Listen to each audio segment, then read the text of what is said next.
Bonjour à tous et bienvenue sur boursicoté.com pour cette nouvelle analyse technique Forex, matières premières et crypto-monnaie avec une paire de devises euro-dollar qui continue à s'inscrire dans une dynamique baissière avec un nouveau plus bas de tendance très court terme aujourd'hui. Donc on valide totalement la rupture ici des 1.0670. On pourrait même remonter ce niveau ici horizontal sur un niveau plus proche ici des 1.0690. Peu importe, toujours est-il qu'on est toujours dans cette phase de baisse, avec comme objectif donc la zone des 1.05, qui est une zone majeure, qui avait longtemps été un point bas significatif de tendance moyen terme. Il semblerait que ce soit l'objectif avoué désormais sur cette paire de devises, dans un contexte où les taux et le dollar index donc américain continuent de monter, puisque on se rapproche des 106 sur le dollar index, ce qui explique justement la poursuite du mouvement baissier sur cette paire de devises. Donc pour l'instant, tant que l'on est dans cette configuration, on reste dans une dynamique baissière avec comme objectif donc la zone des 1.05, zone majeure sur cette paire de devises.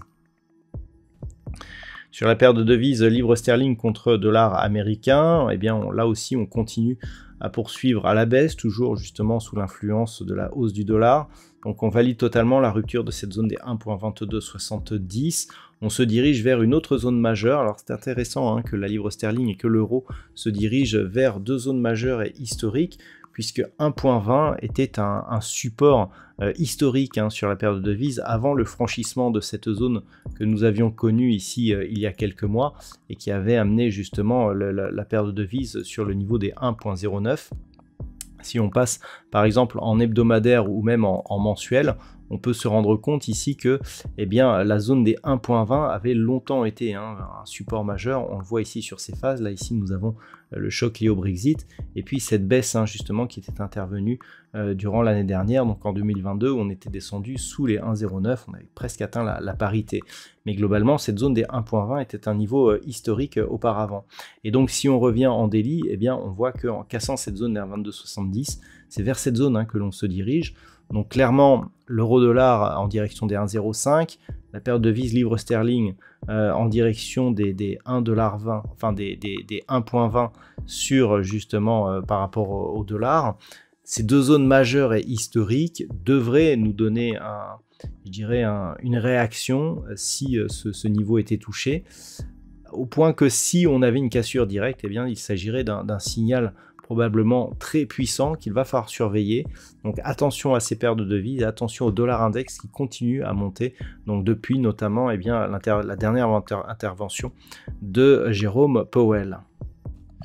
Et une hausse qui se traduit enfin sur l'or depuis quelques jours. Je vous indiquais que malgré la hausse du dollar, on avait un or qui se tenait relativement bien.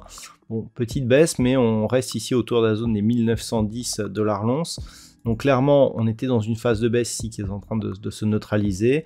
On a toujours un petit biais baissier, je dirais qui est un biais préférentiel, mais ce n'est qu'une rupture des 1880 $ l'once qui pourrait raviver justement la poursuite de ce mouvement baissier.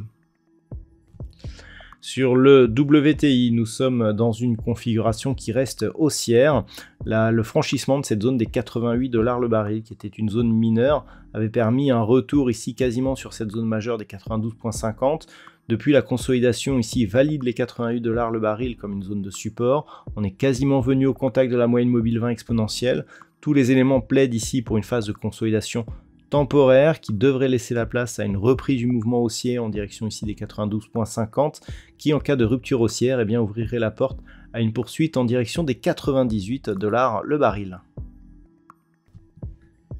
Et enfin, sur le Bitcoin, on est toujours sur la même configuration avec des cours qui restent entre 25 200 et 27 000 $ pour un Bitcoin. Donc une pression qui reste baissière tant que l'on est à proximité de cette zone qui avait été cassée ici à la hausse et puis qui était devenue support. C'est ce support et on le voit ici sur cette phase, on a tout de même des plus hauts qui sont toujours de plus en plus bas. C'est ce support des 25 200 qui permettrait une réintégration ici des cours dans cette zone de range que nous avions eu auparavant, entre 15 800 et 25 200, avec une zone ici d'objectif à 20 000 $ pour un Bitcoin. Donc pour l'instant, on reste dans cette configuration. Il faudrait repasser au-delà des 33 200 $ pour un Bitcoin pour réactiver cette dynamique moyen terme. Donc autant dire que l'on en est loin. Et donc attention à cette zone ici des 25 200 $ pour un Bitcoin. Voilà donc ce que l'on peut dire sur l'analyse technique de ces principaux actifs de marché. Je vous souhaite de passer une très bonne soirée. On se retrouve dès demain pour d'autres analyses techniques, toujours sur le site boursicoté.com.